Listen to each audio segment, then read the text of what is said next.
Hopefully by now you've watched the other two videos in this series. We've covered how to prepare a car for ceramic coating ahead of time so that we get better durability. And we've also covered how to use more product but waste less at the same time when we do the install. If you haven't seen those videos, I definitely recommend you watch them first. I will link them up above somewhere. Once you've seen them, that means we're close to our first install. So it's time to cover the 3 fundamental mistakes that enthusiasts make on their first few ceramic coating installs and how to avoid them.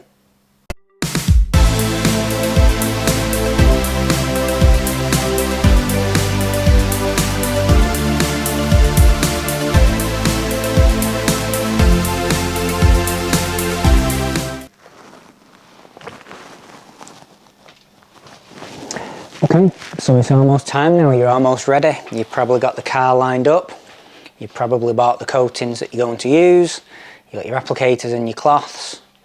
We're getting close to the install. So there's a handful of very common mistakes that I see on social media when it comes to enthusiast installs, and those are the things that I'm going to help you avoid today.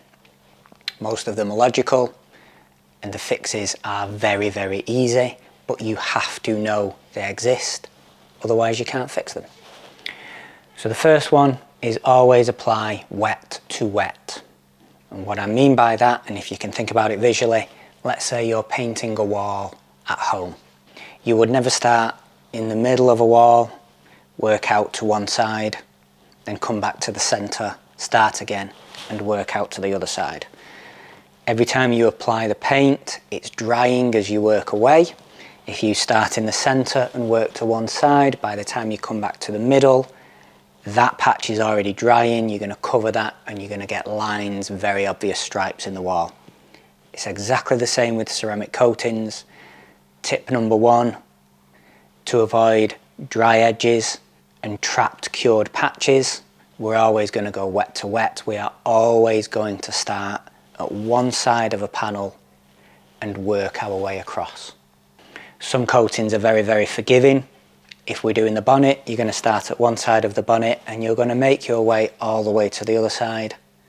Before you come back to level it, you'll come back to the start, to the side that you started on, and you will level from there and you will work your way back across the panel. Other coatings are less forgiving and you're maybe going to get a quarter of a panel or half a panel before you remove. And then you're going to go on to the other quarter or the other half of the panel and you're going to apply there. But as long as you always go wet to wet, you will never trap cured product and you will never get a blend line.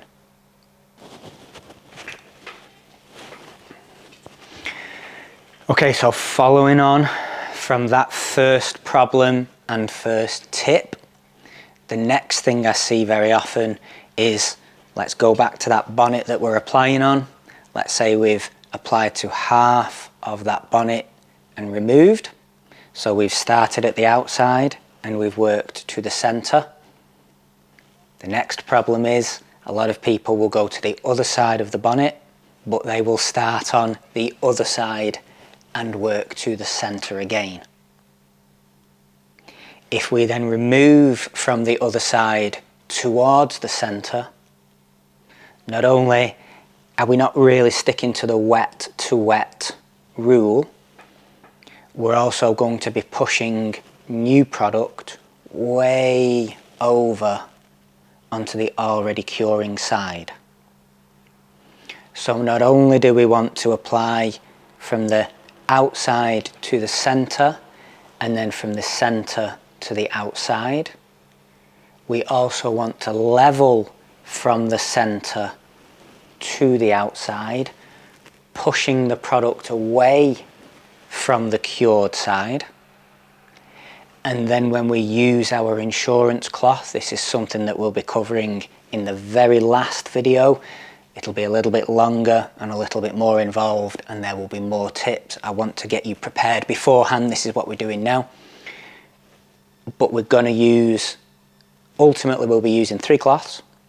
The last one is an insurance cloth and we want to make sure that we've gone wet to wet, wet to wet, buff from wet to wet, and then when with that insurance cloth we want to make sure that we have removed any residue that we may, most probably, will have pushed from the wet side to the curing side. We want to make sure that we have picked up every little smear and residue to avoid any cloudiness or haze once everything is fully cured. So apply wet to wet, wet to wet, and remove following the same pattern, and you'll have no problems.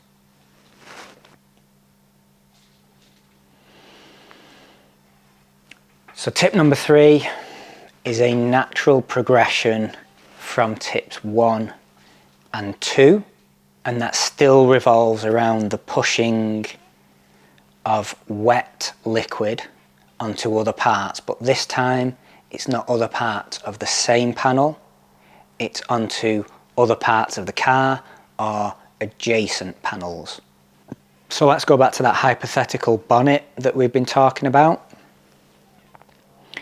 When you've got wet product on the edge of a panel, it's more than probable, it's almost guaranteed that you will, whilst leveling, ultimately push fresh product onto, let's say, the wing, or maybe onto part of the A-pillar, or even onto the windscreen. Anything that is adjacent to the bonnet has more than a 50% chance that it's going to get fresh product pushed onto it. I see enthusiasts create high spots, so areas that aren't fully leveled, in the middle of a panel. I even see professionals do this. I've had to fix this on many occasions. I see more high spots being pushed from panel to panel. So tip number 3 is a very, very simple one.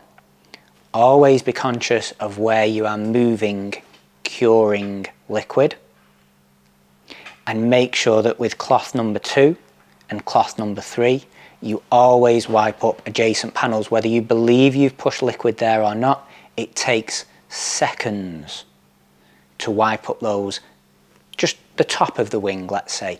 Wipe up those adjacent panels with cloth 2 and cloth 3, and you will avoid high spots on those adjacent panels, which, if you think about it logically, you've done the bonnet, you move the bonnet out of the way, now we're going to coat a wing, we've created a high spot, we've missed it, we coat over that high spot, and now we're in a world of trouble.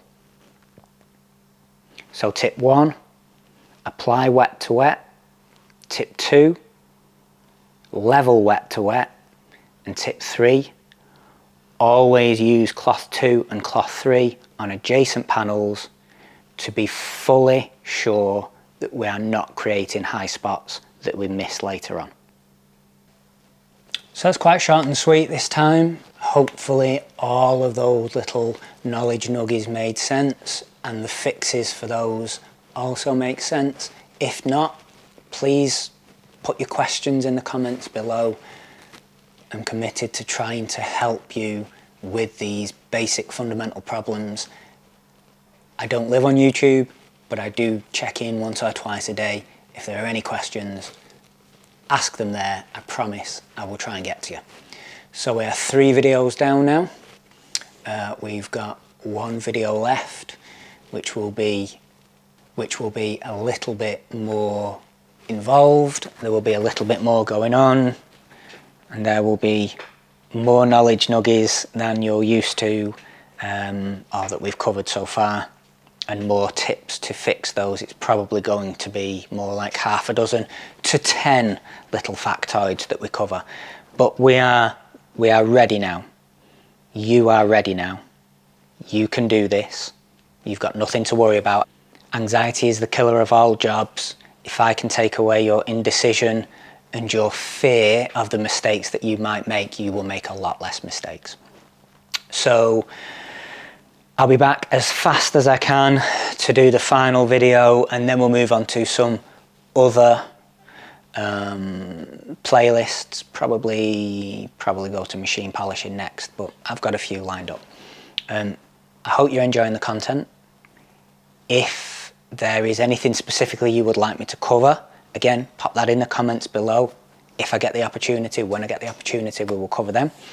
Fingers crossed, by next video, I'll have a new do. Nobody messes with the do. So I'll look all fresh and clean for that one.